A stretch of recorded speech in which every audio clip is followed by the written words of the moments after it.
الطاهرين وصحابته المفضلين المكرمين وسائر التابعين وتابع التابعين لهم بإحسان إلى يوم الدين ولا حول ولا قوة إلا بالله العلي العظيم. أما بعد فيا عباد الله أوصيكم ونفسي بتقوى الله فقد فاز المتقون.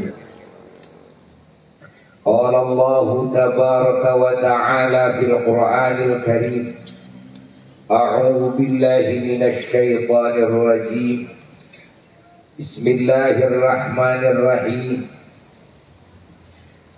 وإذ تأذن ربكم لئن شكرتم لأزيدنكم ولئن كفرتم إن عذابي لشديد.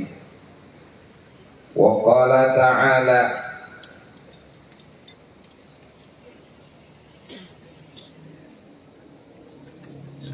وأما بنعمة ربك فحدث.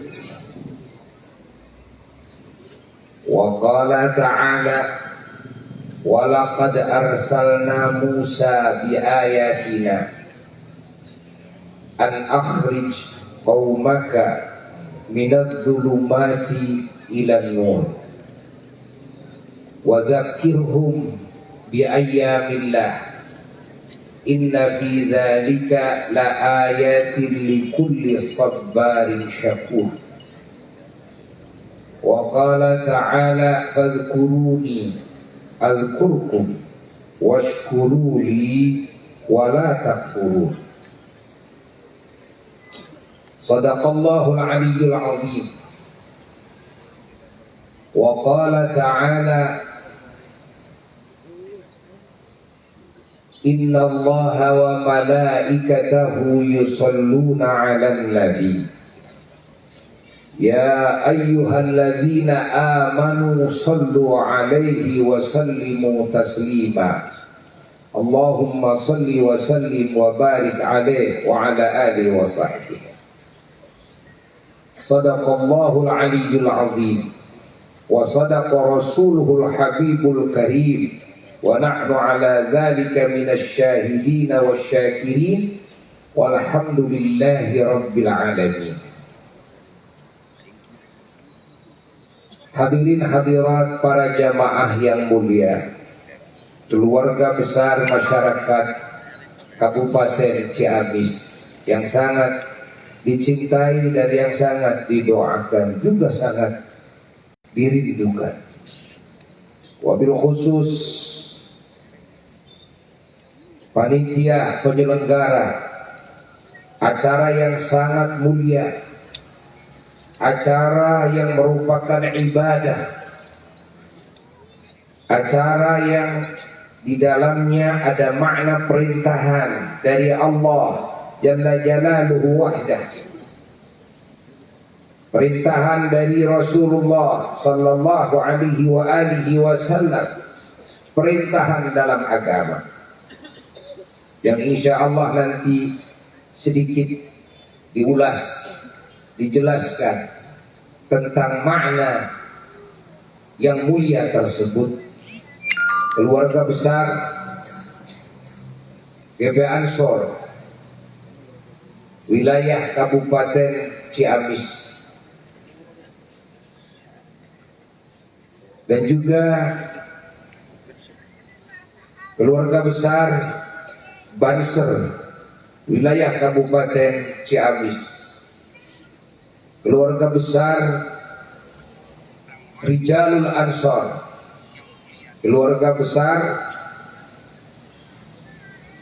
Majelis Ulama Indonesia Kabupaten Ciamis, dan juga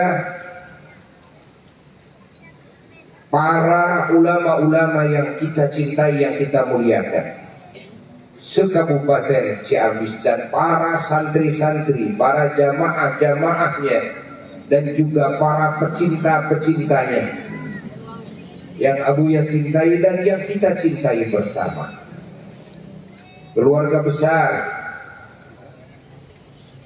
Nahdlatul Ulama Kabupaten Ciamis, keluarga besar Muhammadiyah, keluarga besar Persis, yang saat ini kita berkumpul bersama dalam acara yang menggembirakan hati kita dan insya Allah akan menggembirakan hati semua para pahlawan Republik Indonesia, dan insya Allah akan menggembirakan hati Nabi kita Sayyiduna wa Maulana Muhammad sallallahu alaihi wa alihi wasallam.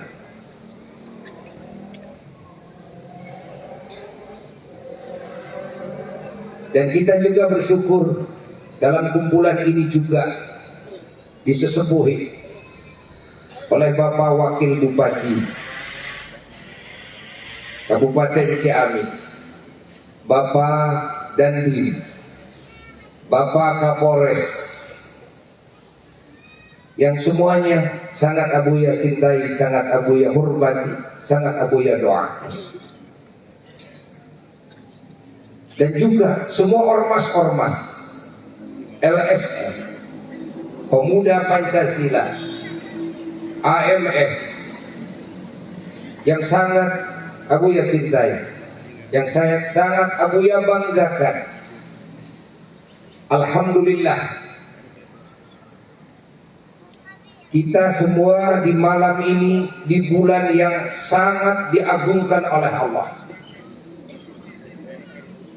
yang Allah anugerahkan keagungan bulan ini hanya kepada hamba-hambanya yang beriman, hamba-hambanya yang bertakwa.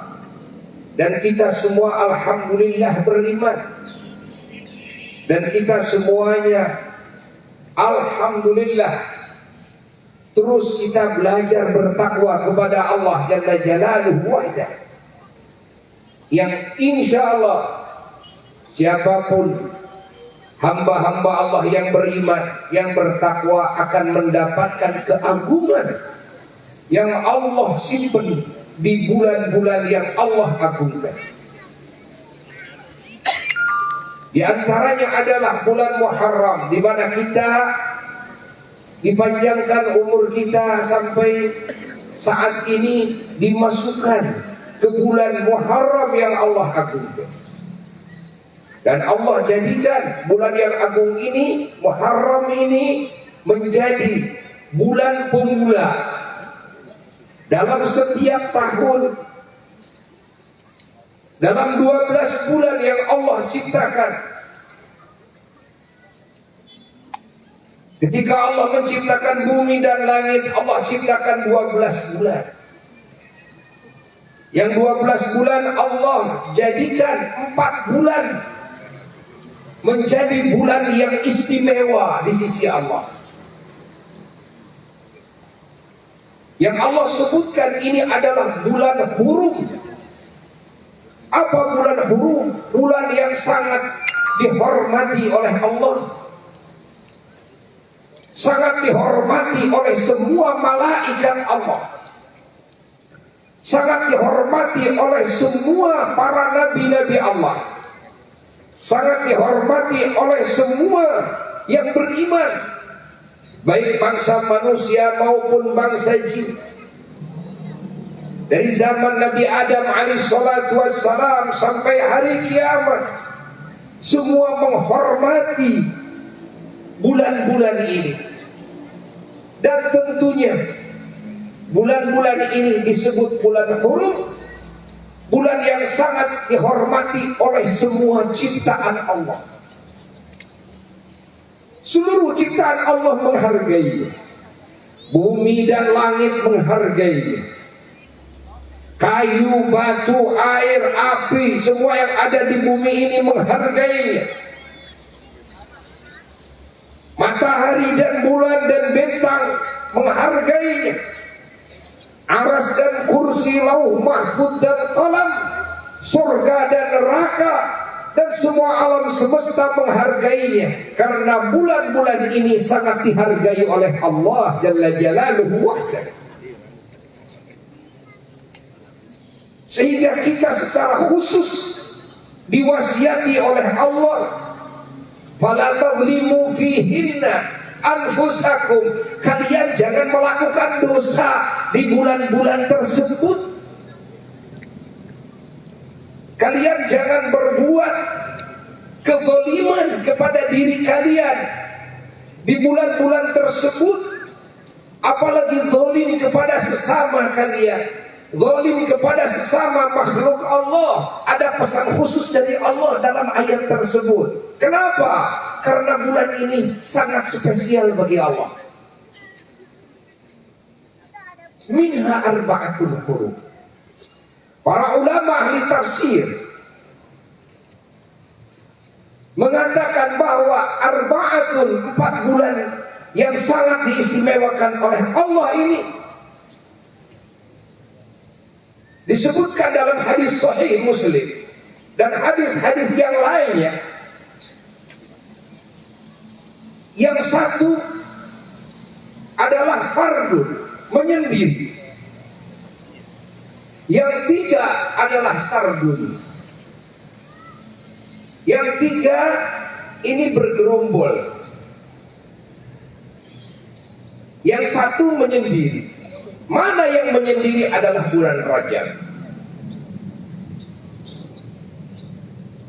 Maka umat Islam setiap bulan Rajab mengagungkannya, meramaikan warna-warni amal saleh dan acara-acara kebaikan.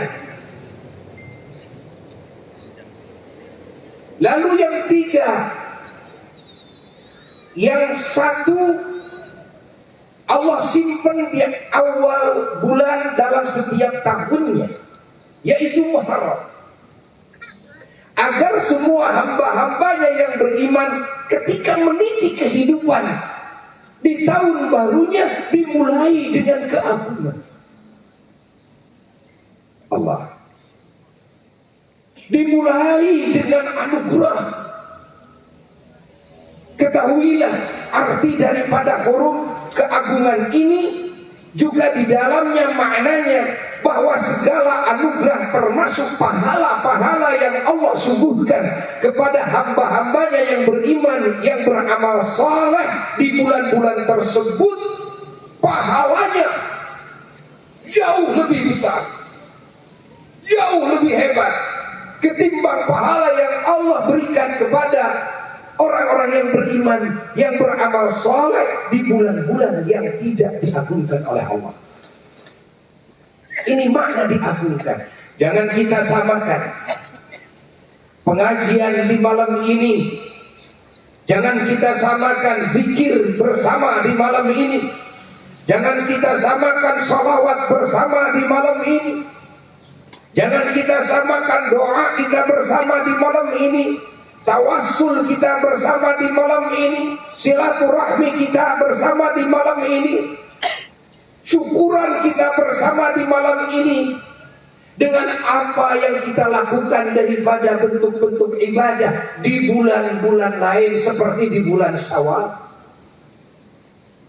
atau seperti di bulan Jumadil Ula, Jumadil Akhir. Lah, tidak sama. Kenapa?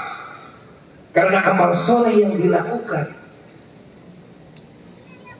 malam ini ada dalam ranah Muharram, ada dalam ruang lingkup bulan yang agung, pahalanya luar biasa,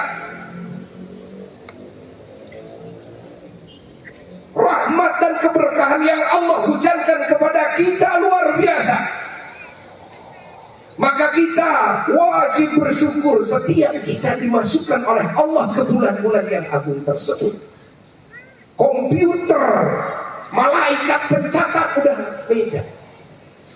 Ketika maghrib malam pertama di bulan yang agung, itu hitungan pahala udah lain. Sampai hari terakhir di bulan tersebut. Allah, ini anugerah bagi umat Islam, anugerah bagi kita orang-orang yang beriman, bahwa kita meniti kehidupan di tahun baru. Subhanallah,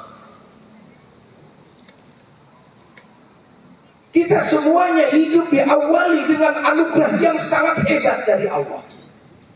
Rahmat dan keberkahan yang dihujankan sangat hebat dari Allah. Ampunan Allah yang Allah berikan kepada kita sangat hebat dari Allah.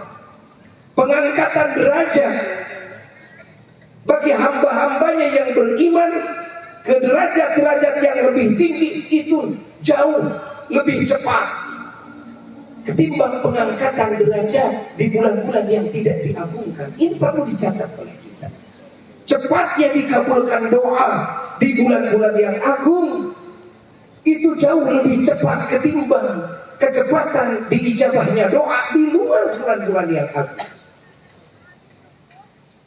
Pahami itu makna bulan yang diagungkan. Dan keagungan ini bukan keagungan untuk Allah. Karena keagungan semua dari Allah. Tapi justru keagungan untuk kita hamba-hambanya yang beriman, yang bertakwa. Yang tidak beriman, yang tidak mau bertakwa, tidak akan kebagian dari keagungan bulan-bulan, waktu-waktu, tempat-tempat yang Allah agungkan sedikit pun. Siapa yang paling beruntung adalah orang-orang yang beriman. Makanya Allah Subhanahu wa ta'ala dalam wahyunya, dalam ayat yang lain, surat yang lain, Allah menyatakan qad aflahal mu'minun. Sungguh beruntung orang-orang yang beriman. Masuk bulan Muharram dapat keuntungan yang melimpah, dapat rahmat yang melimpah, dapat barakah yang melimpah, banyak yang dikabulkan doanya, banyak yang diampuni dosanya. Allah, ini anugerah dari Allah. Maka kita seyogyanya sebagai hamba yang dididik oleh Allah menjadi hamba yang tahu diri, menjadi hamba yang bersyukur, agar kita mengingat anugerah Allah ketika umur kita dimasukkan ke bulan Muharram, memulai tahun baru 1444 Hijriah ke depan dengan anugerah dari Allah yang luar biasa. Ingatlah anugerah ini, syukurilah anugerah ini. Yang tentunya mensyukuri anugerah Allah bagian dari perintah Allah, bagian dari perintahnya Rasulullah Sallallahu alaihi wasallam. Bahkan syukur adalah kunci segala kesuksesan. Syukur adalah kunci kebahagiaan. Syukur adalah kunci bertambah-tambahnya nikmat, bertambah-tambahnya naik derajat kita. Hanya dengan syukur kita bisa meraihnya. Allah Subhanahu wa ta'ala menjanjikan kepada hamba-hambanya yang bersyukur dalam ayat yang tadi, la in syakartum la azidannakum. Allah berjanji, la in syakartum la azidannakum.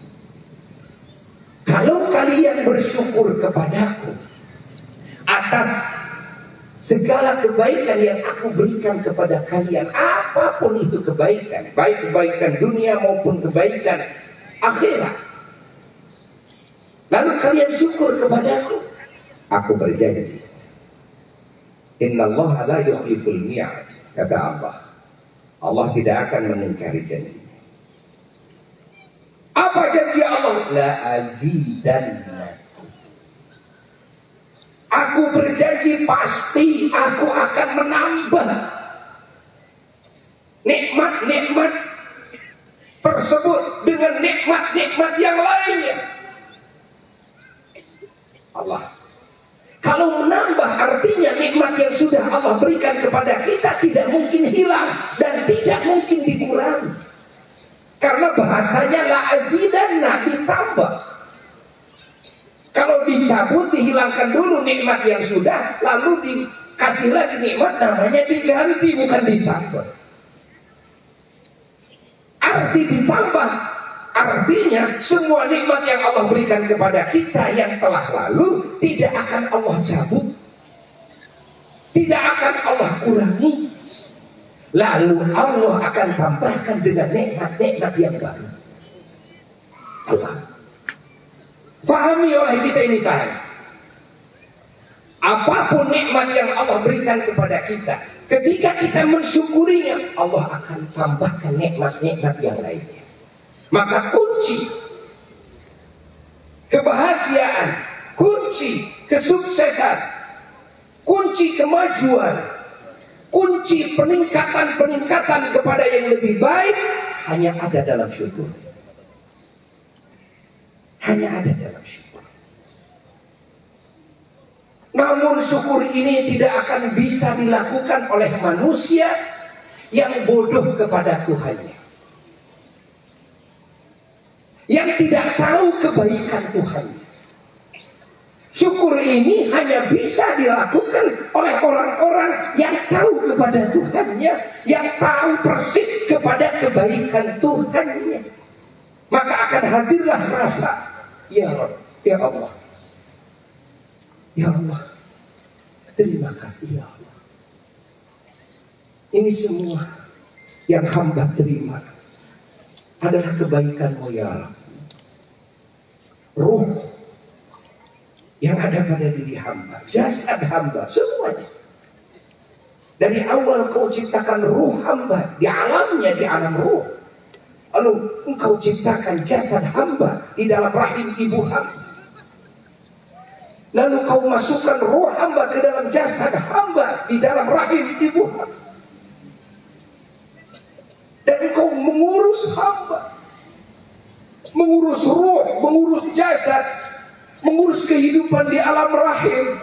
Lalu Engkau keluarkan hamba dari alam rahim ke alam ini. Dan mulai hamba dilahirkan Kau urus, Kau hujankan nikmat kepada hamba yang tidak mungkin hamba bisa menghitung. Semuanya ciptaan-Mu, semuanya pemberian-Mu, semuanya kebaikan-Mu, semuanya kasih sayang-Mu ya Rabb. Semua fasilitas, baik fasilitas roh hamba dulu, lalu fasilitas jasad hamba, fasilitas dalam kehidupan hamba di alam rahim, di alam dunia, sampai apa yang Kau janjikan daripada nikmat-nikmat yang akan Kau berikan kepada hamba-hamba yang beriman, dan kami beriman ya Allah, yang Kau janjikan akan Kau berikan di alam barzakh, lalu akan Kau berikan setelah bangkit dari alam barzakh,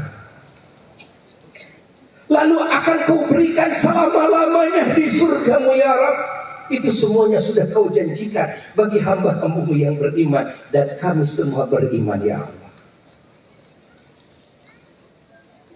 Pahami oleh kita, mungkinkah bisa syukur orang yang tidak kenal Tuhannya? Jawab, jawab yang keras. Mungkinkah bisa syukur orang yang tidak kenal Tuhannya? Mungkinkah bisa syukur orang yang tidak kenal kebaikan Tuhannya?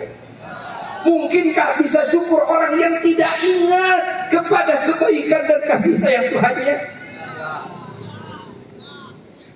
Artinya acara ini sebagai bukti nyata bahwa keluarga besar GP Ansor Kabupaten Ciamis mengingat Tuhannya, mengingat kebaikan Tuhannya, dan merasakan segala kasih sayang Tuhannya, sehingga bersyukur bersama-sama dan mengajak kita bersyukur di malam ini, sehingga kita bisa bersyukur bersama-sama. Di antara kita mungkin ada yang lupa diingatkan saat ini, di antara kita mungkin ada yang belum tahu ditahukan saat ini.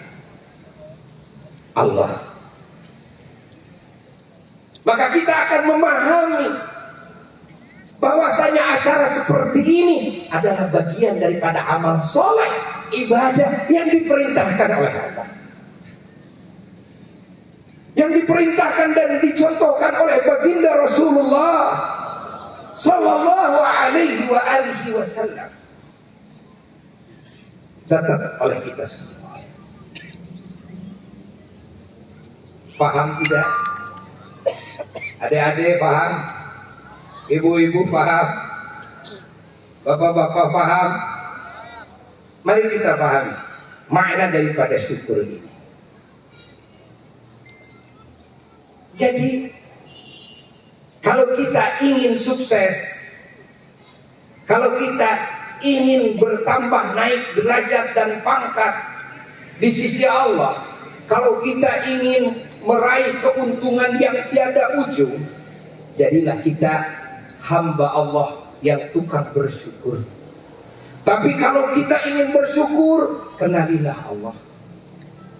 Kalau kita ingin menjadi hamba yang bersyukur, kenalilah kebaikan Allah dan kasih sayang Allah. Hadirkan rasa di dalam jiwa setiap detik dan menit, setiap nafas keluar dan ke dalam. Allah Maha kasih sayang, Allah Maha baik, Allah Maha pemberi kepada saya, sehingga tidak ada kata yang keluar dari lisan seorang yang bersyukur kecuali dalam segala halnya dia berkata alhamdulillahirabbil alamin. Kalau hati sudah merasakan kebaikan dari Allah setiap detik dan menit, maka hati akan bahagia. Karena hati selalu menatap kebaikan Tuhannya. Kalau hati sudah bahagia, kebahagiaan hati akan memancar auranya kepada wajah. Ini akan mengawet mudakan. Lihat, orang-orang yang rajin bersyukur itu dia akan awet muda. Wajahnya akan selalu kelihatan ceria. Lihat, senyum manis, Masya Allah. Kenapa? Karena hatinya bahagia. Kenapa? Karena hatinya merasakan kebaikan-kebaikan dari Allah yang tiada hentinya. Tidak akan ada orang yang bersyukur mengeluh. Yang suka mengeluh itu adalah orang yang tidak bersyukur. Dikit-dikit, dikit-dikit, abdi mah sudah, sayang mah, terus aja, namanya jadi ganti si Kalau orang sudah banyak mengeluh, lalu membiasakan mengeluh, itu aura wajah akan hilang. Raut wajah yang sembringah, senyum manis itu gak akan ada. Yang ada cemberut. Benar nggak? Ya, kalau sudah banyak cemberut itu akan tua sebelum masanya. Akan tua sebelum masanya. Pahami?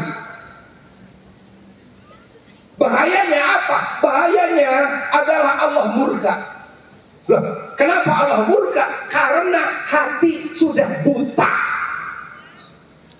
Rasa sudah sirna terhadap kebaikan Allah yang seaber-aber. Coba bayangin. Bagaimana Allah tidak murka setiap detik dan menit Allah hujankan nikmatnya kepada kita. Lalu ketika Allah melihat alam hati kita, malah alam hati kita hanya memusatkan penglihatannya dan perasaannya kepada musibah yang sangat sedikit, hingga terbius dengan sedikit musibah tersebut, lalu buta mata hatinya kepada nikmat yang seaber-aber. Bagaimana Allah tidak murka?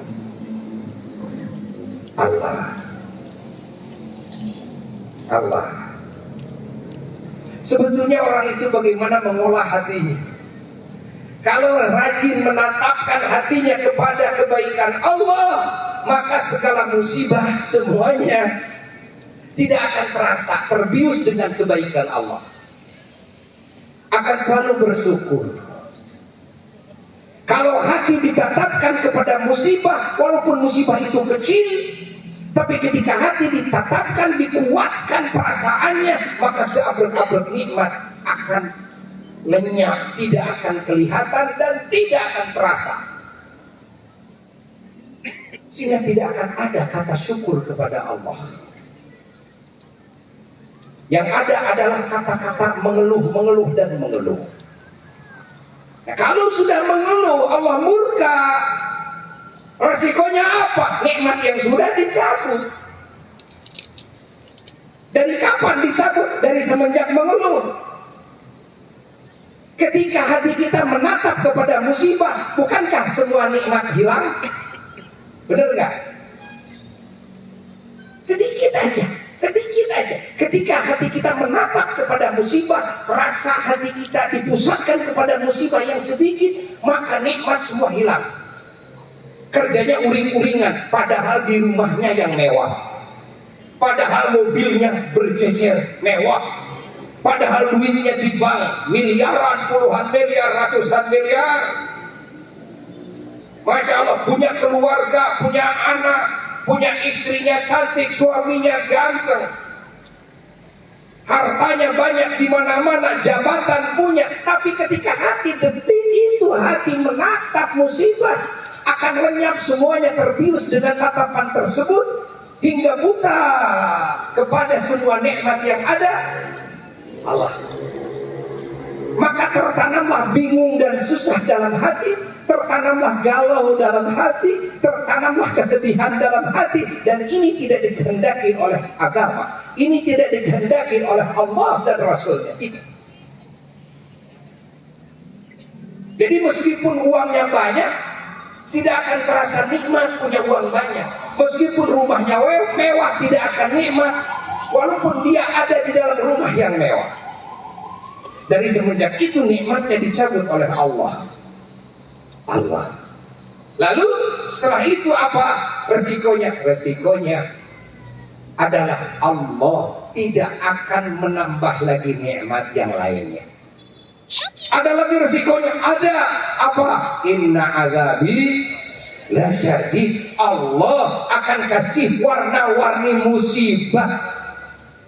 Mula-mula musibahnya apa? Kalau ini musibah, apa artinya kita punya rumah mewah kalau hati galau?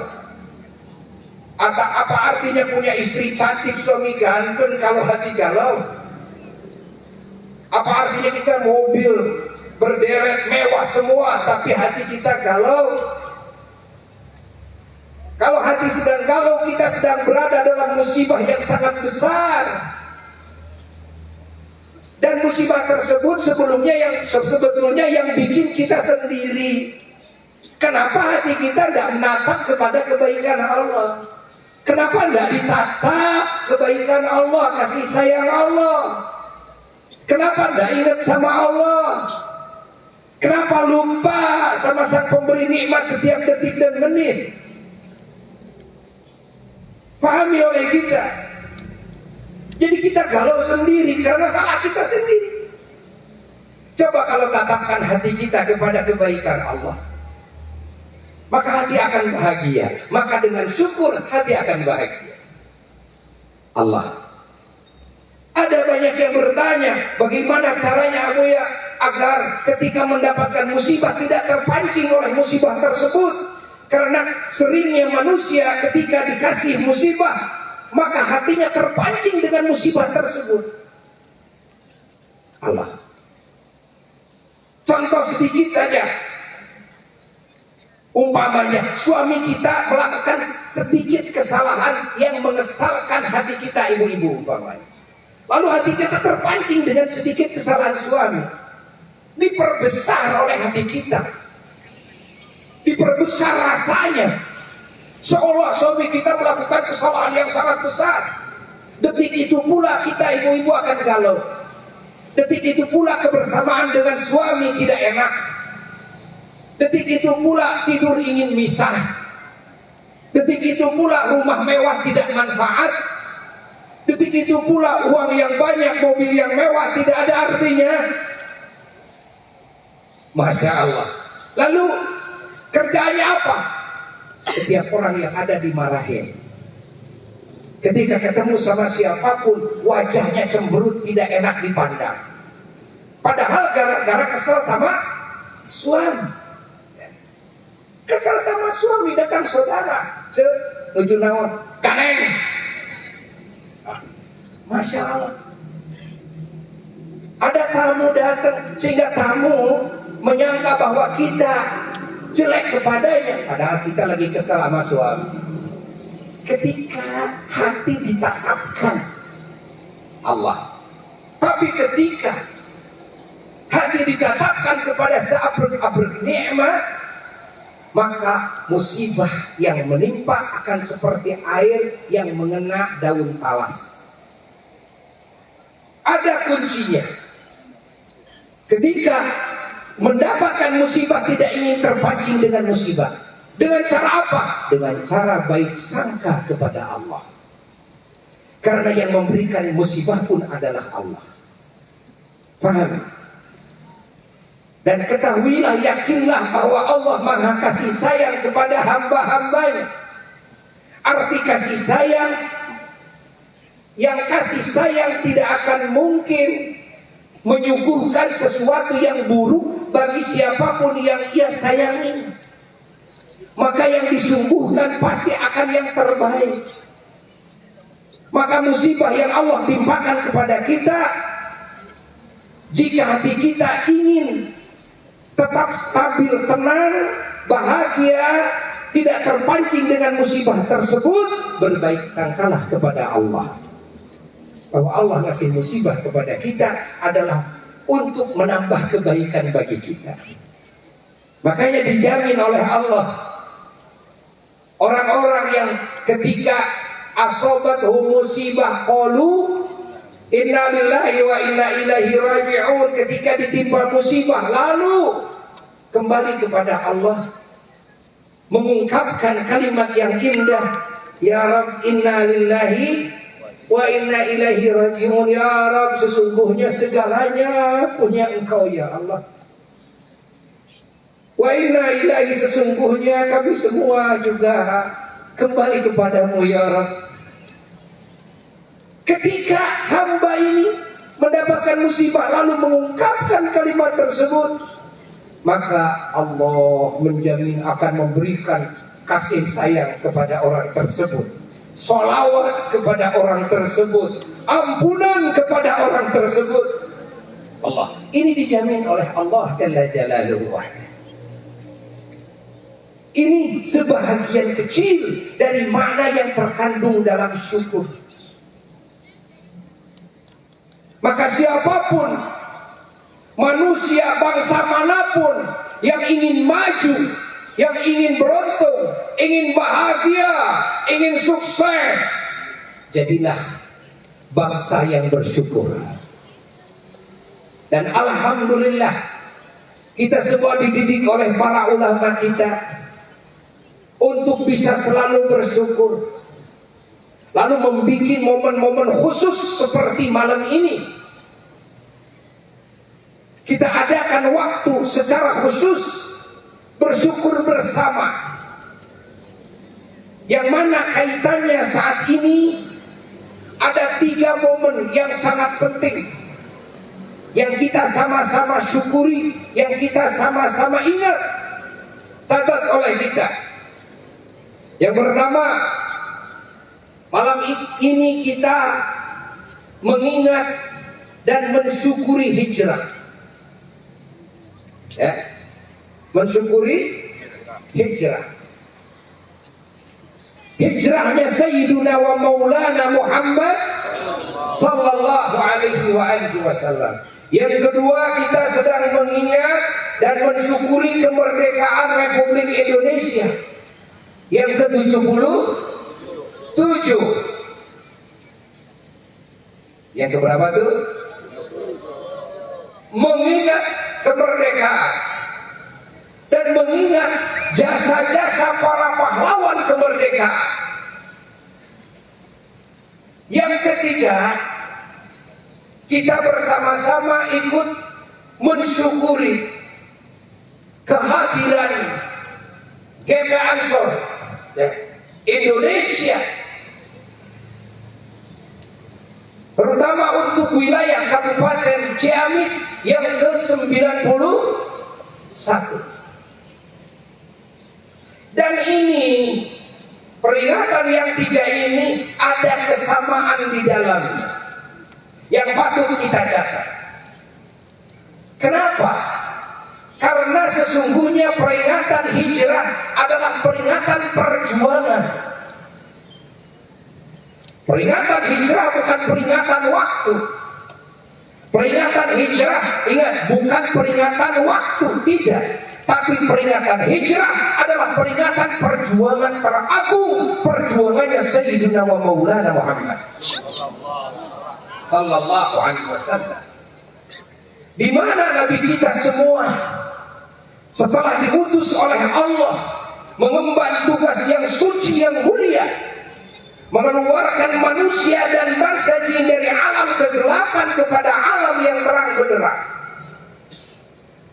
menggosok segala kotoran-kotoran manusia, disucikan oleh baginda Rasulullah sallallahu alaihi wasallam, menerangi alam hati manusia, menghapus kebodohan manusia bahkan bangsa jin, dibawa kepada alam pengetahuan yang sakral. Allah, bayangkan oleh kita, merubah tujuan-tujuan manusia yang tidak baik kepada yang baik, dari yang baik kepada yang lebih baik, lalu membersihkan sifat-sifat akhlak-akhlak manusia, mental-mental manusia dan bangsa jin yang kotor, yang tercela, dibersihkan, diganti, dibangun semua sifat-sifat yang terpuji di dalam jiwa manusia dan bangsa jin, yang disebut dengan al-akhlakul karimah. Paham? Itulah kerjaan baginda Rasulullah sallallahu alaihi wasallam. Lalu membangun perbuatan manusia, amaliyah manusia, kerjaan manusia, baik kerjaan hatinya, kerjaan lisannya, kerjaan matanya, kerjaan telinganya, kerjaan tangannya, kerjaan kakinya, Masya Allah, kerjaan mulutnya, kerjaan perutnya, kerjaan farjinya, semua dibangun pekerjaan-pekerjaan, kerja-kerja yang baik sekali yang disebut dengan amal saleh. Allah, siapa yang membangun itu semua, yang memperjuangkan itu semua adalah baginda Sayyidina wa Maulana Muhammad. Dari mulai diangkat menjadi Rasul di Gua Hira dalam usia 40 tahun, turun dari gua langsung bekerja keras siang dan malam, menjalankan tugas yang mulia, memerdekakan semua manusia dan bangsa jin, bahkan memerdekakan semua alam semesta. Allah, fahami, dimerdekakan dari apa? Dimerdekakan oleh baginda Rasulullah sallallahu alaihi wasallam dari segala kejelekan, dimerdekakan dari kebodohan, dimerdekakan dari kehinaan, dimerdekakan dari kesesatan, dimerdekakan dari akhlak-akhlak yang tercela, dimerdekakan dari perbuatan-perbuatan yang zalim, dimerdekakan dari segala bentuk maksiat, dimerdekakan dari segala bentuk kejahatan. Allah, dimerdekakan dari ketertinggalan, dimerdekakan dari kefakiran. Subhanallah, dimerdekakan dari kejahatan setan, dimerdekakan dari kejelekan hawa nafsu, dimerdekakan dari tipuan dunia, dimerdekakan dari api neraka, dimerdekakan dari murka Allah, dimerdekakan dari segala fitnah Allah, fitnah hidup, fitnah mati, fitnah di alam kubur, fitnah di akhirat, sampai fitnah neraka. Paham oleh kita, pemimpin proklamasi kemerdekaan tertinggi adalah Sayyidina wa Maulana Muhammad. Allah. Itulah arti peringatan Hijriah.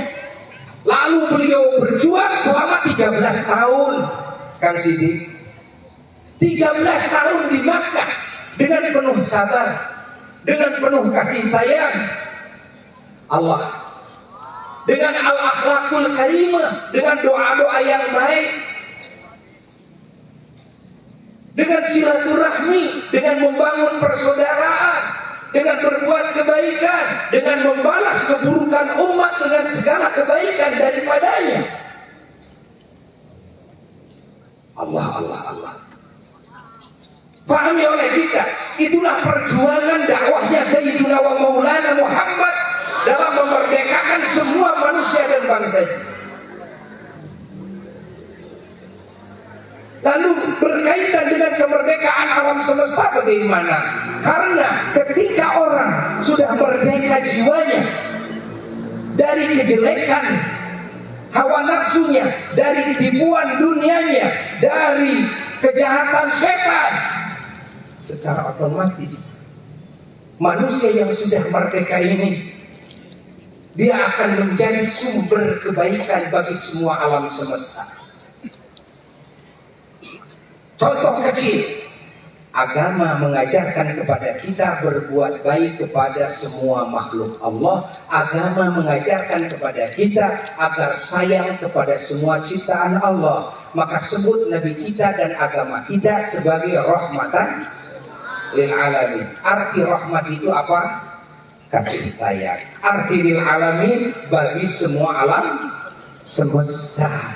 Artinya ketika agama Islam ini dijalankan dengan baik, maka kebaikan orang yang beragama yang menjalankan agama Islam dengan baik akan terasa oleh keluarganya sendiri, akan terasa oleh masyarakatnya, akan terasa oleh bangsanya, akan terasa oleh negerinya, akan terasa oleh semua manusia, akan terasa oleh binatang sekalipun, akan terasa oleh lingkungan, akan terasa oleh bumi, akan terasa oleh langit, akan terasa oleh aras, akan terasa oleh matahari dan bulan, akan terasa oleh udara, akan terasa oleh air, akan terasa oleh ikan-ikan yang ada di air, akan terasa oleh malaikat semua yang ada di langit. Allah. Pahami ini. Bukankah ajaran Islam mengajarkan kepada kita tidak boleh menyakiti siapapun? Jawab yang keras. Bukankah ajaran Islam melarang kita untuk berbuat kejelekan kepada siapapun? Hatta buruk sangka dalam hati yang mana yang lain tidak akan bisa melihat. Penyidik dan penyelidik tidak akan bisa mendeteksi, tapi Allah melihat. Allah menurunkan ajarannya agar hatinya tidak boleh buruk kepada siapapun makhluk, walaupun hanya di dalam hatinya saja. Allah. Bolehkah dalam agama buruk sangka kepada sesama? Bolehkah dalam agama hasud kepada sesama? Merasa tidak enak kalau yang lain dapat untung? Boleh enggak? Bolehkah dalam agama dendam? Bolehkah dalam agama ngunak-ngunak? Bolehkah dalam agama mendoakan hanya di hati dengan doa buruk kepada yang lain? Inilah ajaran Nabi, inilah ajaran Islam, inilah ajaran Allah yang harus kita syukuri. Maka tidak mungkin ada terorisme dalam tubuh muslim.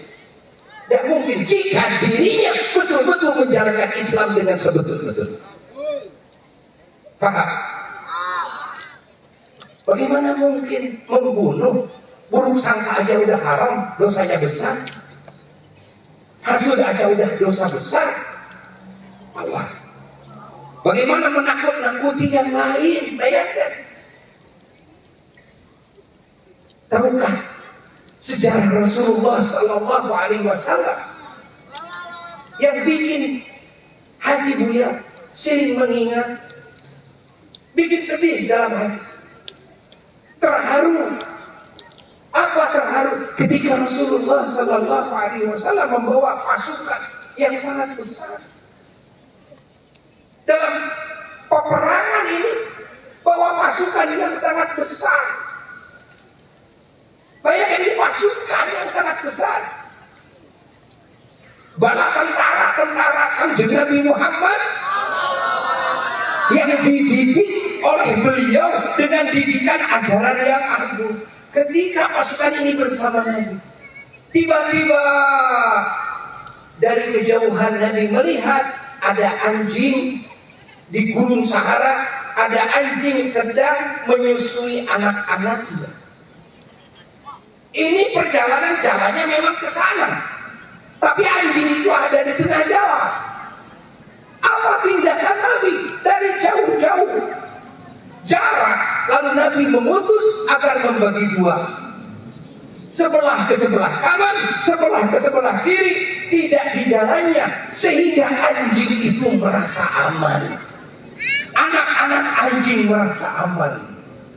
Allah, hanya karena meraba perasaan anjing, menghargai perasaan anjing. Ini ajaran Islam yang hakiki. Ini ajaran Islam, ajarannya Kanjeng Nabi Muhammad.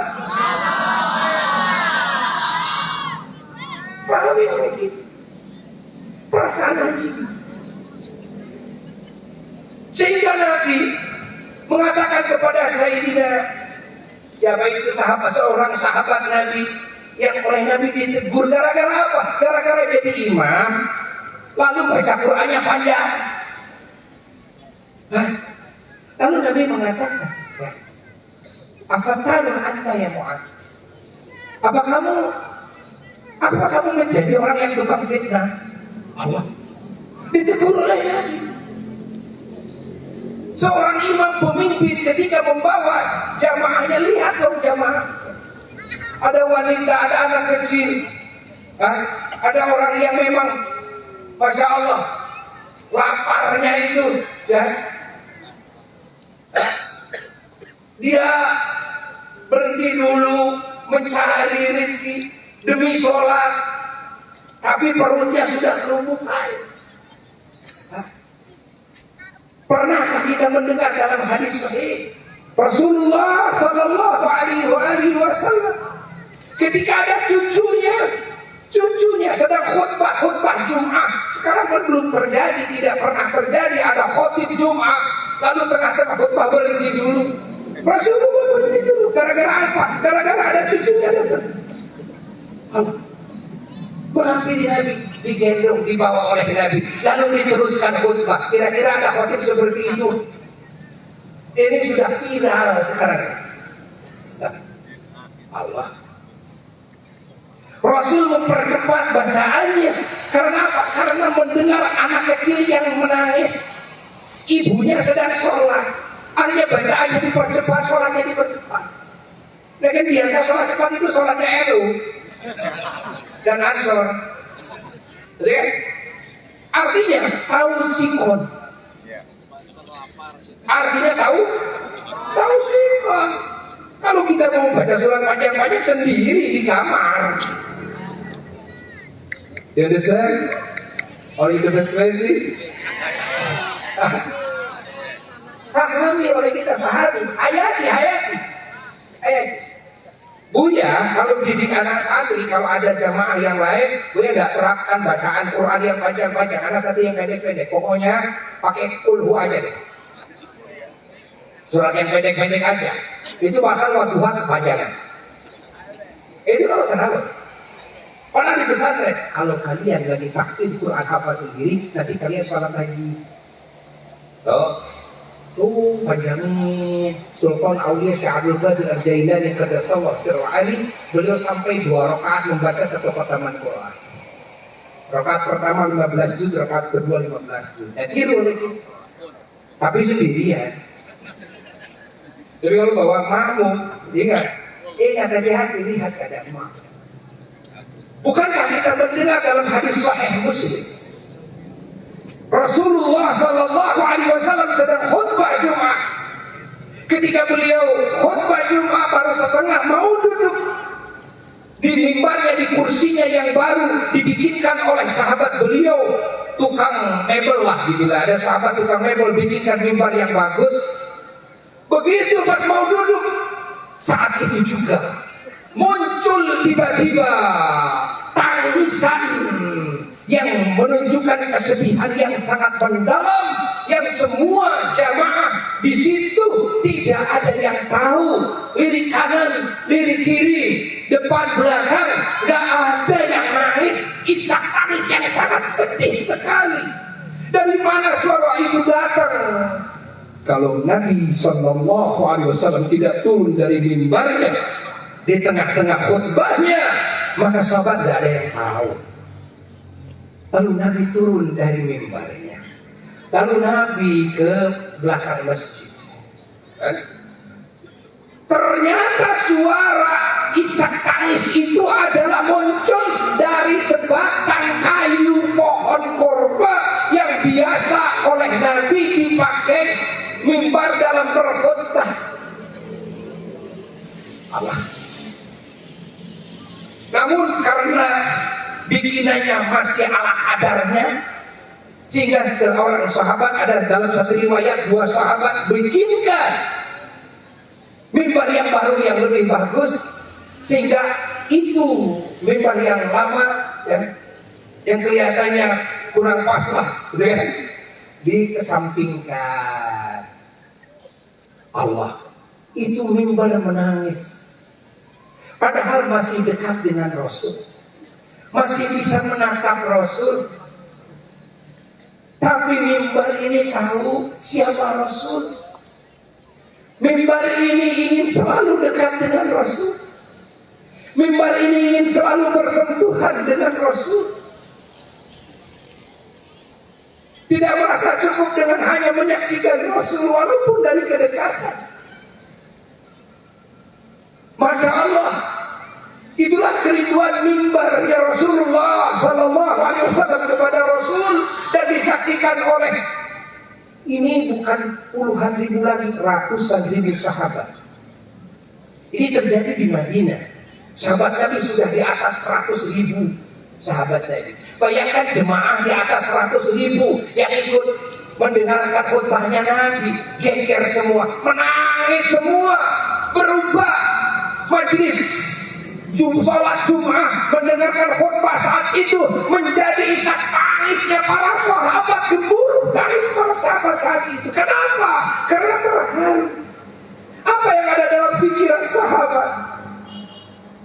Rasulullah Sallallahu Alaihi Wasallam turun, lalu setelah turun Rasulullah berbicara dalam hadis riwayat lain, dalam riwayat Imam Ahmad disebutkan lebih panjang. Dan riwayat Muslim hanya sedikit, tapi dalam riwayat lain disebutkan lagi lebih panjang. Allah, Rasulullah berbicara kepada itu batang pohon kurma yang sudah kering rontak. Komunikasi Rasul dengan kayu, inilah rahmatan yang alami. Ternyata yang menjadikan dia sedih karena dia tidak bisa bersentuhan lagi dengan Nabi, tidak dipakai lagi oleh Nabi Allah. Lalu Nabi tawarkan kepada pohon kurma tersebut 2 pilihan. Yang pertama, kamu dihidupkan lagi sekarang dan kamu berbuah, dan buahmu dimakan oleh 2 kelompok yang mukmin, yang kafir. Pilihan yang kedua, kamu sabar sekarang, tidak aku pakai, namun aku berjanji nanti di surga akan dihidupkan lagi di surga bersamaku, dan kamu akan berbuah di sana, dan buahmu hanya dimakan oleh orang-orang yang beriman. Akhirnya bahagia ini pohon kurma, lalu memilih yang kedua. Tapi isak tangis tidak berhenti. Lalu apa yang dilakukan oleh Nabi? Lalu dipeluk oleh Nabi. Dipeluk oleh Nabi dengan erat. Begitu dipeluk oleh Nabi, suara isak tangis yang keras terus menjadi pelan.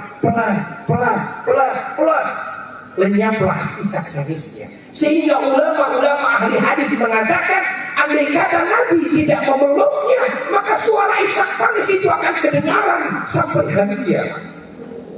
Allah. Ini pohon kurma. Bagaimana sikap Nabi kepada pohon kurma? Kalau sikap Nabi kepada pohon kurma seperti itu, bagaimana kira-kira sikap Nabi kepada manusia? Lalu bagaimana sikap Nabi kepada umatnya? Kepada orang-orang yang beriman, yang disebut oleh Allah dalam Quran bahwasanya bil mu'minina raufur rahim. Ini yang menjadi tangisan para sahabat. Maka ulama mengatakan, kalau saja pohon kurma karena kerinduannya kepada Nabi, lalu Nabi peluk untuk mengobati kerinduannya, maka kita sebagai umatnya, jika hati kita rindu kepada Nabi, maka hati kita pun akan dipeluk olehnya. Semoga hati kita dipeluk oleh Kanjeng Nabi Muhammad. Kita dipeluk oleh Kanjeng Nabi Muhammad. Bagaimana caranya? Salah satunya memperbanyak salawat salam kepada beliau. Nah, ada apa dengan banyak? Kalau baca salawat, oke. Setiap sholat baca salawat. Tapi ada apa dengan banyak? Ada jaminan dari baginda Rasulullah sallallahu alaihi wasallam dalam hadis yang isnadnya sahih. Ingat, isnadnya sahih. Isnadnya sahih, ingat. Bukan dhaif. Rasulullah sallallahu alaihi wasallam bersabda, qala Rasulullah sallallahu alaihi wasallam, inna awlan nasi bi yaumal qiyamah aktsaruhum alayya salatan. Inna awlan nasibi, sesungguhnya manusia yang paling pantas mendapatkan pembelaanku, syafaatku kelak pada hari kiamat, paling pantas kedudukannya lebih dekat denganku kelak yaumul qiyamah, aksaruhum alayya salatan, adalah manusia yang paling banyak membaca salawatnya kepadaku waktu di dunianya. Allahumma salli wa sallim wa barik. Dengan jaminan dari Nabi ini, maka para wali-wali Allah, orang-orang saleh, para ulama yang mengerti tentang jaminan Nabi ini, kerjaannya siang dan malam memperbanyak salawat salam kepada baginda Rasulullah sallallahu alaihi wasallam. Lalu yang disebut banyak itu berapa? Karena banyak itu kan suka dineko-neko oleh santri. Kalau santri kata jamak, banyak itu jamak katanya. Kalau dalam masalah fikih jamak itu bisa dua. Lihat, pokoknya ada makmum, ada imam satu, makmum satu, namanya salat berjamaah. Jadi kalau baca salawat dua sudah banyak adanya. Nah ini neko-neko. Imam As-Suhaili dalam kitabnya sebagai tokoh ulama ahli hadis, beliau mengatakan batasan yang disebut awal banyak. Apa? Awal banyak. Permulaan yang disebut banyak itu berapa sih jumlahnya salawat? Beliau mengatakan adalah 300 kali. Sabar aja. Sebarang aja 300 kali 300 kali. Ini mulai disebut banyak yang paling sedikit. Banyak tapi paling sedikit. Masya Allah. Dalam hadis lain sehingga Nabi menjamin, ketika Nabi mengatakan, man shalla alayya salatan wahidah sallallahu alaihi asyara, siapa orang yang bersalawat kepadaku satu kali, maka Allah bersalawat kepadanya 10 kali. Siapa yang bersalawat kepadaku 10 kali, maka Allah bersalawat kepadanya dengan salawat 10 itu 100 kali. Siapa yang bersalawat kepadaku 100 kali, maka Allah bersalawat kepadanya 1000 kali. Dalam satu riwayat hadis Nabi mengatakan, man shalla alayya alfa marrah, siapa orang yang bersalawat kepadaku 1000 kali, maka kafahu Allahu hammahu fid dunya wal akhirah, maka Allah akan mencukup segala kebutuhannya di dunia dan di akhirat. Allahumma salli wa sallim wa barik. Maka orang-orang kita dulu, orang-orang saleh dari masyrik sampai maghrib, sehari semalam salah satu amal soleh yang digencarkan itu adalah salawat tidak kurang dari 1000. karena ingin jaminan dari Allah Jalla Jalaluhu.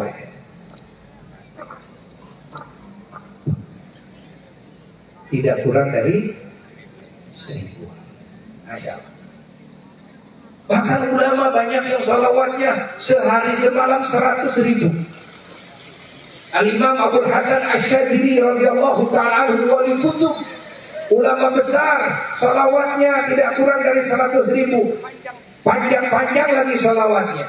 Satu hari ada raja menghadap kepada beliau, sowan kepada beliau, lalu beliau persingkat salawatnya karena waktunya habis, diganti dengan cara yang lebih cepat. Salawatnya cepat, biasanya tidak cepat, panjang-panjang.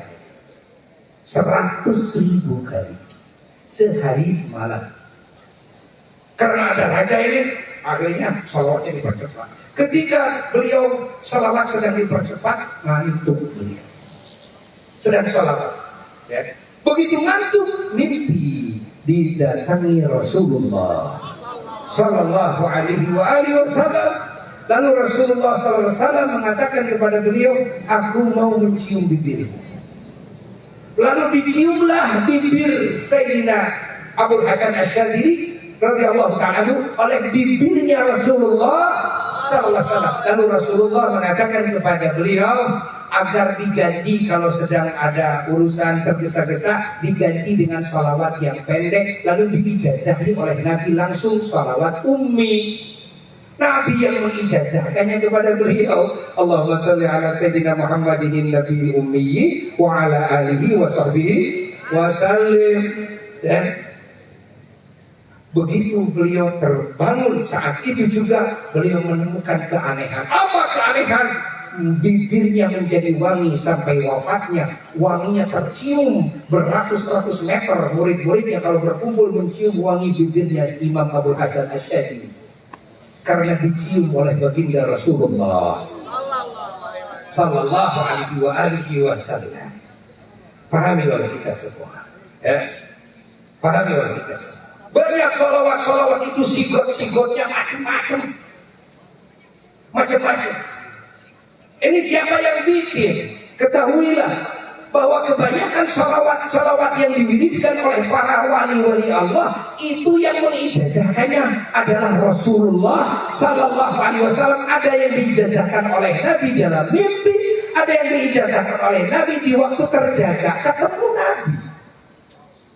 Allah, jangan dianggap oleh kita ini karangannya Imam Anu, ini karangan bikin sendiri. Kalau orang bisa bikin sendiri, kita juga bisa bikin. Tapi kan legalitas dari Nabi tidak ada.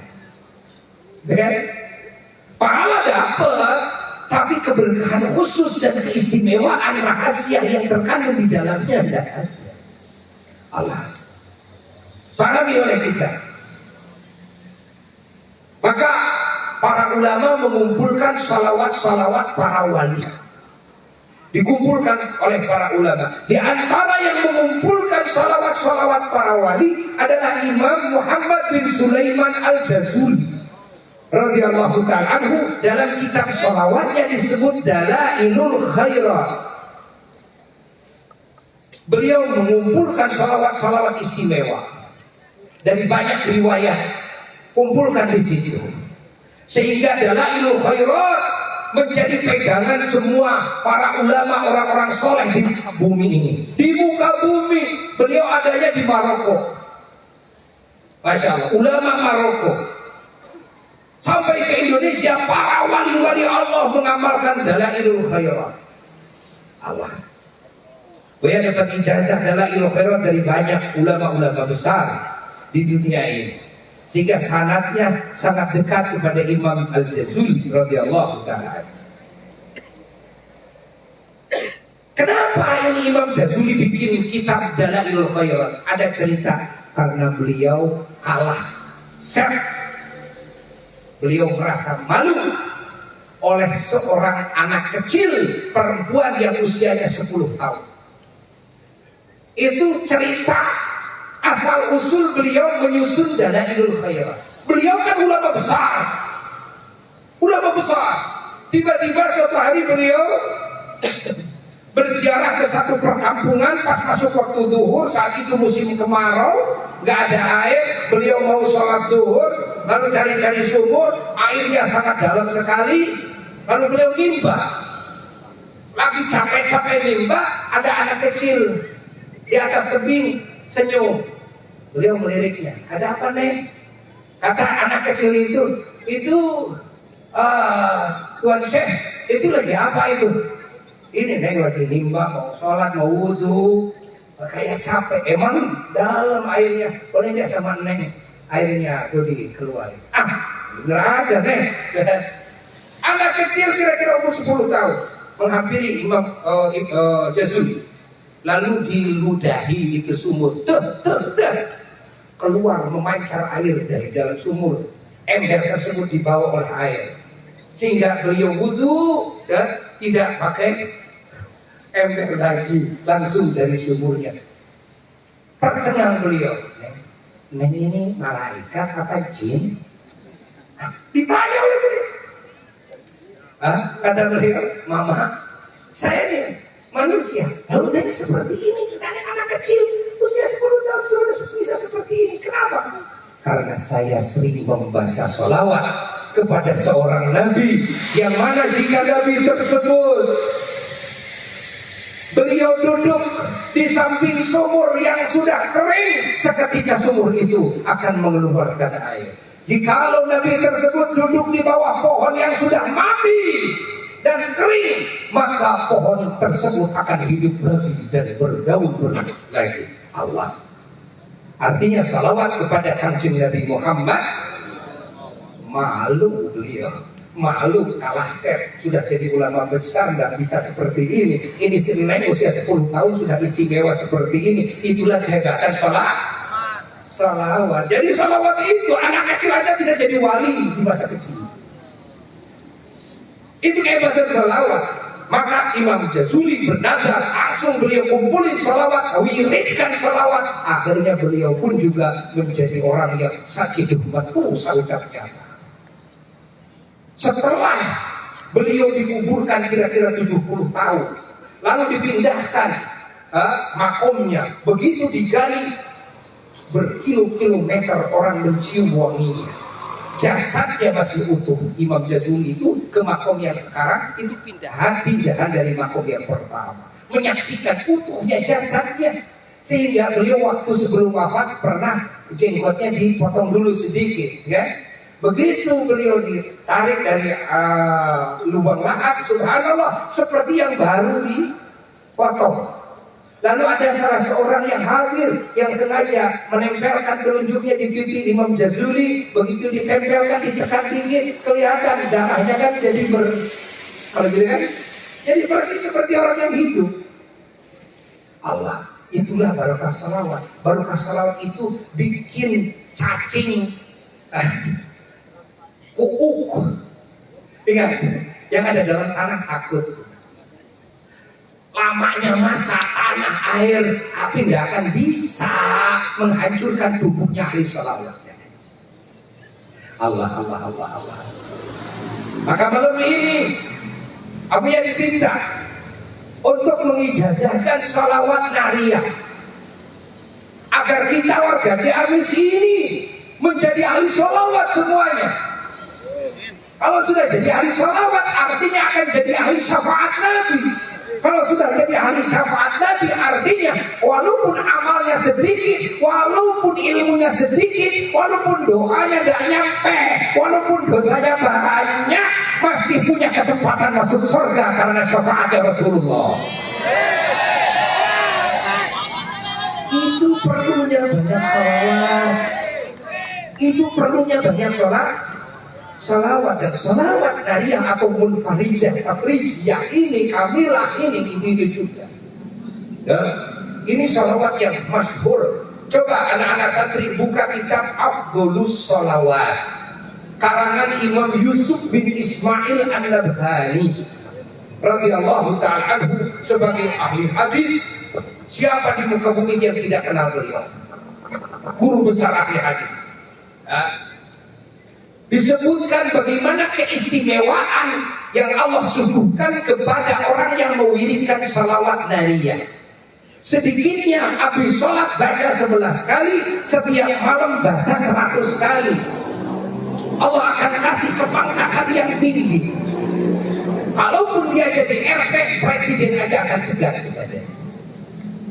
Akan dihormati oleh semua makhluk Allah. Akan dicukup segala rizkinya. Akan dijaga dari kejahatan siapapun makhluk Allah.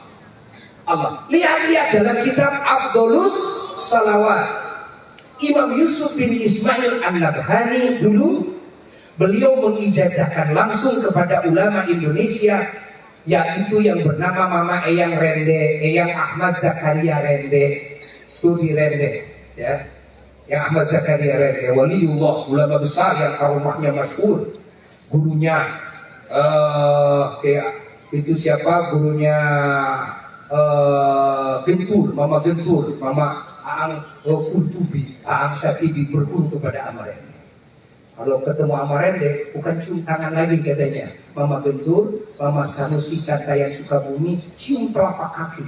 Amarende diminta agar duduk di kursi. Beliau ini di bawah, lalu dipinjam telapak kaki Amarende, disimpan di ubun-ubun beliau minta doanya Amarende. Itulah salamannya ulama-ulama besar kepada Amarende.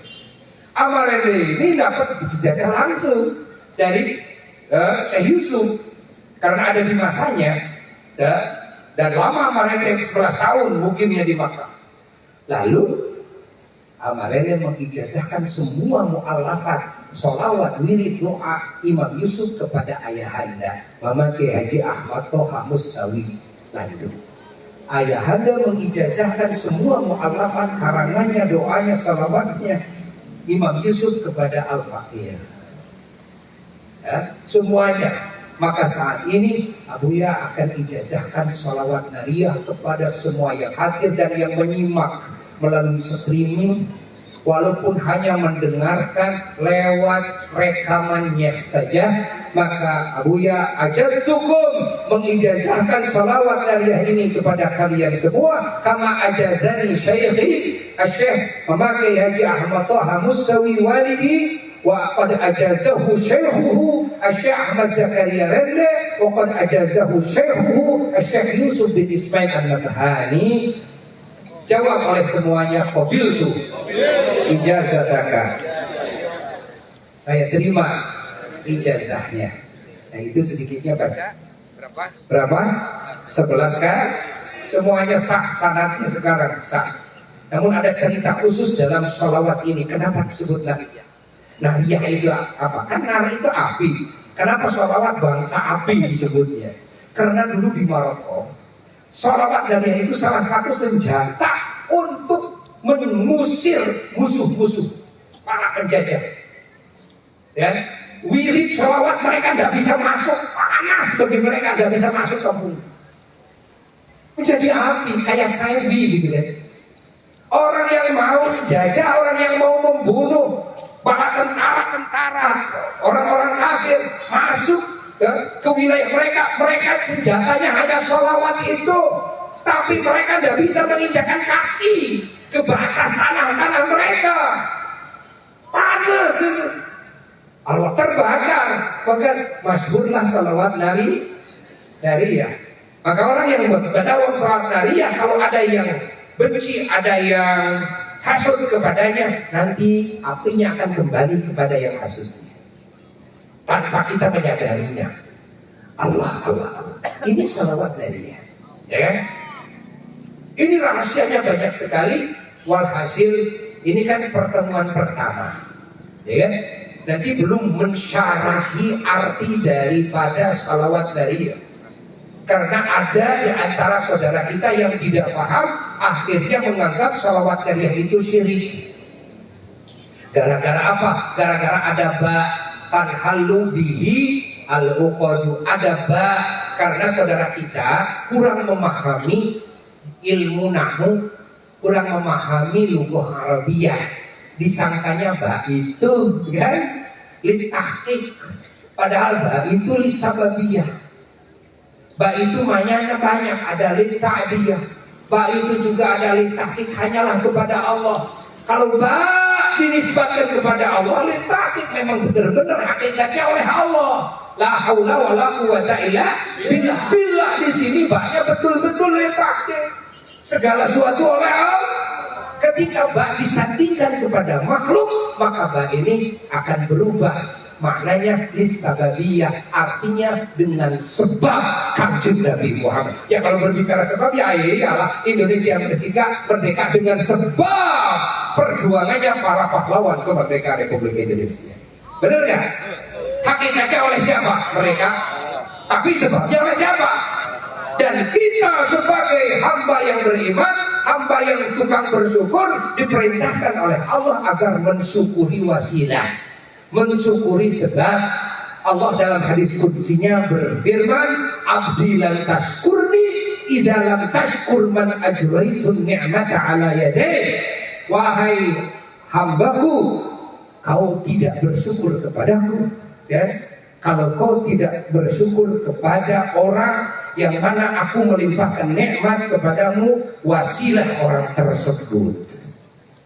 Maka dalam ajaran Islam diwajibkan bersyukur kepada orang tua, karena orang tua wasilah keberadaan kita, hidup kita. Kita wajib bersyukur kepada guru, kita wajib bersyukur kepada orang-orang yang berbuat baik kepada kita. Kita wajib bersyukur kepada para pahlawan, karena merdeka tidak ujug-ujug hadir, tapi merdeka hadir karena jerih payah sepak terjang dan genangan darahnya para pahlawan-pahlawan kemerdekaan Republik Indonesia. Paham tidak? Peringatan seperti inilah arti syukur kepada Allah dan kepada wasilah. Bukankah ini diperintahkan oleh Allah? Pahami oleh kita, hayati oleh kita. Paham tidak? Leluhur kita para pahlawan, di mana kita mengingatnya bukan sekedar kita mengingat nikmat merdekanya saja, tapi kita juga mengingat tuh jerih payahnya dan pengorbanannya para pahlawan, genangan darahnya para pahlawan. Maka peringatan 17 Agustus, peringatan Agustusan mirip peringatan hijrah. Hijrah mengingat perjuangan Nabi sepak terjang Nabi. Agustus mengingat perjuangannya para leluhur-leluhur kita yang berjuang. Maka Buya sering mengatakan kepada umat Islam, kalau acara syukuran 17 Agustus, seyogyanya Buya mengajak agar mengadakan haul akbar para pahlawan kemerdekaan Republik Indonesia. Tidak lebih condong kepada hanya kebahagiaan kita lalu joget-joget. Kan ada momen lain lah, itu kan kalau mau joget-joget kan sering. Nah, untuk momen peringatan Agustusan ini kan kita mengingat darah yang mengalir. Kan kita mengingat pengorbanan. Yang mana leluhur kita sudah tidak menganggap nyawanya berharga, tidak menganggap jasadnya berharga, tidak menganggap daerahnya berharga. Mereka tidak peduli saya mau mati di mana, mereka tidak peduli anak saya di mana, matinya di mana, istri di mana, suami di mana, dan sebagainya. Demi apa? Demi mewujudkan kemerdekaan Republik Indonesia.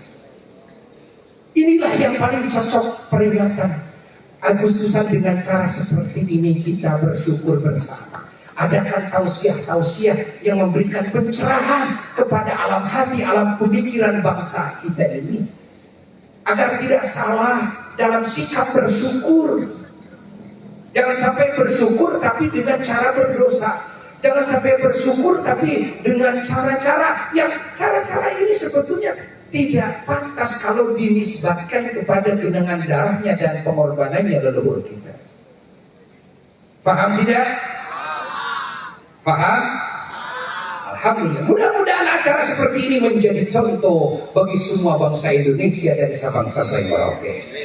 Nah, sukses bagi pemuda Ansor dan wilayah Kabupaten Ciamis. Alhamdulillah sudah memberikan contoh bagi semua, bukan cuma bagi ansor-ansor yang lain, tapi bagi semua masyarakat bangsa Indonesia itu.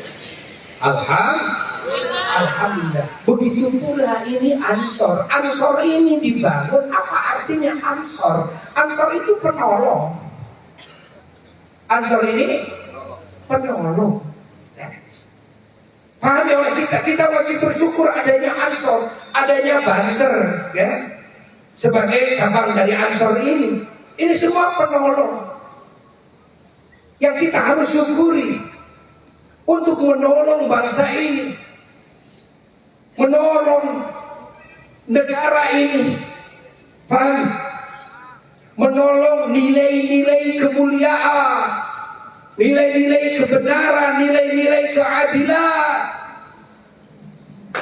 Inilah hadirnya Ansor. Maka kita perlu bersyukur dan kita perlu dukung. Selama di Indonesia masih ada Ansor dan Banser dari Sabang sampai Merauke, insya Allah Indonesia akan tetap terjaga. Di negara lain, Buya tidak pernah menemukan Ansor dan Banser. Lancong ke banyak negara. Banyak negara Timur Tengah, Eropa, sana ke sini. Buya terus melancong dari zaman masih belum menikah sampai sekarang, melancong ke sana kembali. Buya belum pernah melihat ada satu negara punya Ansor, punya bangsa. Hanya satu di dunia, hanya ada di Indonesia. Alhamdulillah. Coba cek oleh kalian, Malaysia dia punya Ansornya. Coba cek oleh kalian, Brunei dia punya Ansornya. Di samping polisi pada punya, tentara pada punya, tapi Ansor nggak punya. Ya enggak? Jadi jangan khawatir ketika Indonesia ada yang mau ganggu, ketika polisi nggak kuat, TNI nggak kuat, masih ada Ansor dan Banser kok. Dan Ansor Banser ini kental dengan pesantren. Artinya selama masih ada kiai dan santri di Indonesia ini, Indonesia akan tetap terjaga utuh. Kan Ansor ini muridnya kiai, Banser ini muridnya kiai. Masa iya Ansor ini dijajahin salawat nariyah? Ya kan? Paham tidak? Alhamdulillah. Ini syukuri, betul-betul harus disyukuri oleh kita. Makanya Buya sangat bahagia sekali hidup di Indonesia, negara yang aman, negara yang damai. Masya Allah, ketika ada yang mau mengganggu akan bangkit semuanya. Gak ada di negara manapun di dunia ini. Ingat, gak ada. Makanya Indonesia dari sisi militer, kalau dibanding dengan yang lain, dari sisi alat-alat perang dibanding dengan negara lain, kita masih kurang.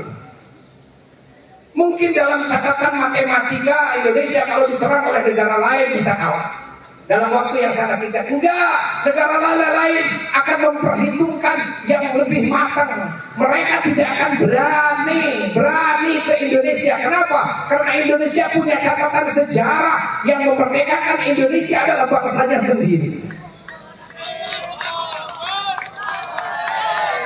Maka ketika Indonesia diganggu, jangan lihat TNI ada 1 juta 2 juta, jangan dilihat polisi ada 1 juta 2 juta. Lihat berapa rakyat Indonesia akan siap angkat senjata semuanya. Kamu ya juga akan siap memimpin. Tapi kalau selama masih ada tentara TNI, pada dulu lah. Pak Kapolres dulu lah. Kan? Di situ pada ada pemabokan, tolong diamankan. Pak Kapolres tolong diamankan. Di situ ada prostitusi, gak usah santri, gak usah guru, gak usah capek, kita capek. Biarlah Bapak Kapolres, biarlah kepolisian, kita capek, gak digaji lagi. Ya, gue semua capek, silahkan kita digaji. Bukan gitu. Kalau ada keributan, cepat telepon pihak kepolisian. Tolong diamankan, ada kejadian ini. Polisi yang turun, kalau polisi yang turun kan kita aman, ngaji tenang, sholawatan tenang, masalah beres. Paham gak? Gitu, baru itu pakai akal. Tapi kalau kita turun-turun rame-rame, santri turun, siapa nyampe mana? digaji henteu maneh mahal ka rieuh we masalahna saeutik dalam kumpul si cokot. Gitu kan? Gitu kan? Jadi kaget kita. Eca sinte. Kamu kurang, kumaha urang? Jajarokan ngomong hantem ceceleungan beak. Sorak betul. Lapar beheung pegat. Coba. Hah? Enggak kieu? Masalah teu beres. Dek ditenggelan ku urang tamah masalah. Dibayarkan tamah masalah. Tapi oleh alat negara perlu dibunuh-bunuh saja. Kan tidak ada masalah. Kalau memang seharusnya dalam undang-undang itu sudah masuk kepada kriteria harus ditembak di tempat, tidak ada masalah. Paham tidak? Tapi kalau sama kita santri kan masalah besar. Eca sinte. Lu ngampokan eueuh. Itu. Eces. Tapi kita harus dukung TNI, dukung Polri kita, dukung Polri kita. Mudah-mudahan TNI kita, Polri kita selalu istiqomah dalam membangun keamanan, kedamaian, keadilan di Indonesia ini. Amin. Alhamdulillah. Dia doakan Bapak Kapolres kita dan semua keluarga besar Polri dan TNI. Buya selalu kerjasama dalam membangun keamanan, kedamaian, ketentraman. Buya selalu kerjasama kan dengan beliau-beliau ini. Ya. Kalau WA-WA sampai ke Mabes, sampai ke sana, kan? Alhamdulillah sampai sekarang terus, ya. Terus bagi-bagi informasi. Alhamdulillah. Sehingga tidak salah dalam bertindak, ya. Jadi kita mah enjoy saja, ya ibadah, enjoy saja bisnis, enjoy saja belajar, enjoy saja bercinta. Wis begitu. Ya, urusan keamanan, monggo Pak Kapolres. Pak Dadi, ini bagian Bapak Kapolres ini sama Pak Dadi ya. Begitu. Ya. Eca Sita. Alhamdulillah. Mudah-mudahan kalimat ini manfaat khususnya bagi Buya sendiri dan bagi kita semua dan bagi masyarakat Indonesia semuanya. Mudah-mudahan dengan acara seperti ini Allah Subhanahu wa taala terus menambah-nambah kenikmatan kepada kita, kepada bangsa kita semuanya. Allah taala terus meningkatkan harkat martabat kita dan bangsa kita semuanya. Allah Ta'ala menjaga kita dan bangsa kita dari segala kejelekan, zahir dan batin, dari kejahatan siapapun yang akan berbuat kejahatan kepada bangsa dan negara kita semuanya. Allah Ta'ala menyuburkan, memakmurkan, mensejahterakan kita semuanya. Allah Subhanahu wa Ta'ala menghujamkan rahmat dan keberkahan dan ampunannya kepada kita semuanya selama-lamanya. Yang disebut dengan baldatun thayyibatun wa rabbun ghafur. Jazakumullah hasanal jaza kepada GP Ansor wilayah Kabupaten Ciamis. Semoga Allah membalasnya dengan sebaik-baiknya balasan. Semoga kita bisa bertemu kembali. Sekian dari Abuya, mohon maaf dari segala kekurangan. Wassalamualaikum warahmatullahi wabarakatuh.